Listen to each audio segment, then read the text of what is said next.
Here's a typical example of a statement. It says statement at the top, and at the bottom you have your coupon. The coupon is a tear-off, and it has the name of the company to be paid, it has the amount to be paid, and it's got the account number and a date on it. All it needs is your signature to become payment.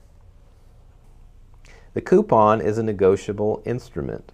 It has the necessary elements of a check, which are 1. A date or time for set-off. 2. The amount to be set off in dollars. 3.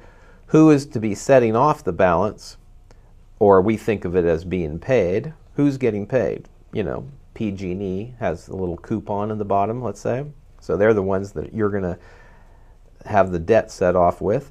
And it just needs to be signed by you with an order to pay, to complete it as a check to the utility company or the credit card company or the property tax assessor, etc. Here's an example of Doug Riddle's method for doing approved for value. Accepted for value, this would be a bill from the IRS. And as you'll notice later, there's a coupon on the bottom that we're going to turn into a money order. But across the top of it, you're going to write accepted for value, exemption from levy. Anne Marie Martinelli, which would be your name in upper and lowercase. December 12th would be the current date, 2009.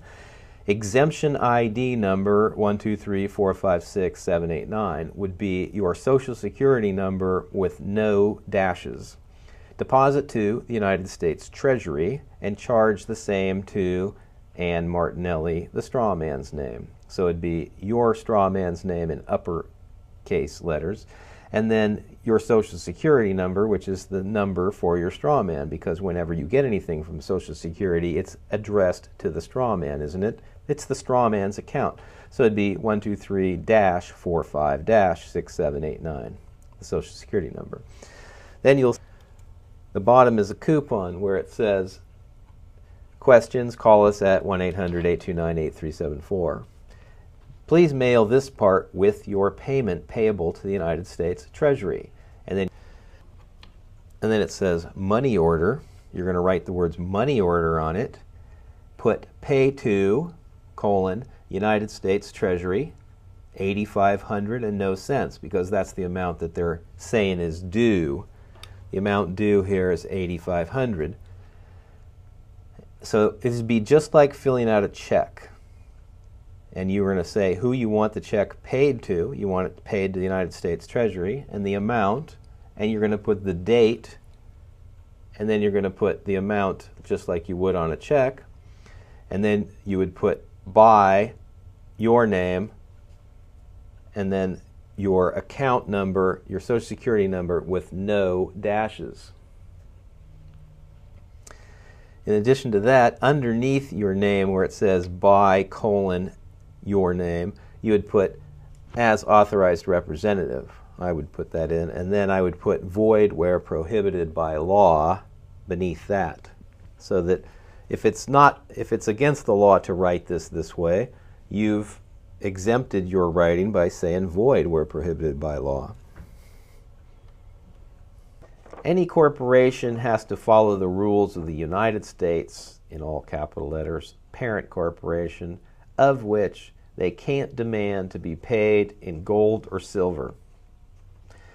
And so they can only require set-off or zeroing the account. This is not true with private debt.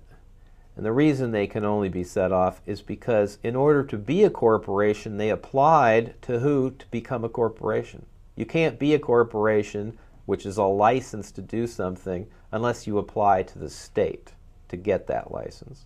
So they have to follow all the rules of the state that they applied to, of which HJR 192 applies. So they can't demand to be paid in any specific form of money. This is not true with private debt. Private debt is where one flesh and blood man contracts with another on the private side. You can't pay off your loan to Bob with approved for value. But when you got the loan for your car, since they created the money with your signature on a promissory note and didn't actually advance any of their own money, you can send them that payment coupon stating that you are authorizing the Treasury Department of the United States to use your exemption account at the Deposit Trust Corporation, where your birth certificate is stored and accounted for, to set off the amount due. There, we live in Wonderland where nothing is real, especially in the financial world. Of course, you have to know and see that Wall Street has obviously known about this for quite a while, as there is no limit to their greed and corruption, and they never give anything of value while they demand you work for everything you get of value.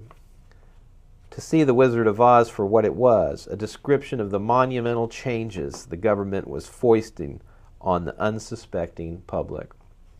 The Strawman is the fictitious entity created for commercial control. The Tin Man, as in TIN, or tax identification number, is the newly created tax identification number. The Cowardly Lion represents Congress, who allowed the bankruptcy to happen without challenging the Federal Reserve. The Yellow Brick Road represents the gold disappearing into the Emerald City, a city where the Federal Reserve green paper notes replaced the gold, the Emerald City. And the Wicked Witch of the East is the industrial corporations. The Wicked Witch of the West is the bankers. The wizard who didn't want anyone to know what was going on is the Federal Reserve. The evil woman who wanted to take everything toto too, where toto means everything in Latin, representing the bankers taking the farms and property of everyone during the Depression. Originally, Frank Baum, the writer of Wizard of Oz, wrote Dorothy having silver slippers, as the silver was being taken too, but Hollywood changed them from silver to ruby slippers. If you watch the Sovereign Status show, you will get more about the takeover by the slave masters here in America, and this is one of those topics where the cognitive dissonance becomes easily apparent, as it is impossible to believe what is happening upon first glance. Even with evidence supporting the explanation of things, only little by little will one be able to absorb the monumental travesty forced upon the public by the evil bankers and their cronies on Capitol Hill.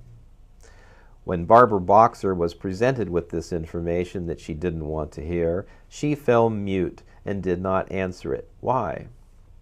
Because she would lose her job, and like most people, it is a lot to ask to give up the riches that come with being a minion of the dark side.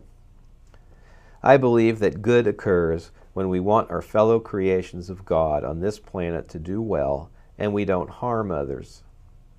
And evil is when we do harm to others, as is portrayed in Jesus' golden rule. Do unto others as you'd like others to do unto you. Boxer chose not to work for the public she had sworn to serve, and instead she, honored her contract with her masters. It is our job to question authority and to make the public servants become aware of the reality of their position and abandon their false ideas that they are justified in oppressing and causing injury to the people, or at least look in the mirror and admit to themselves that they are wrong.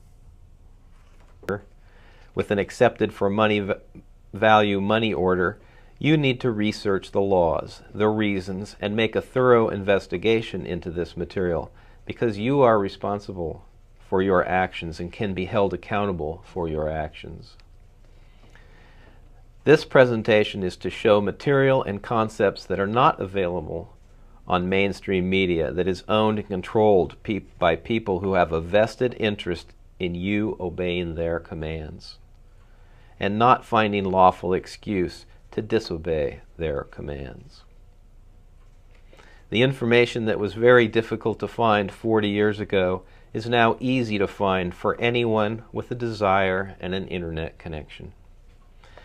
I don't take any information as truth, but do my own research and operate from a position I know to be well documented. I know the government's, the bankers, the credit card companies' positions that I have a liability to them are unfounded.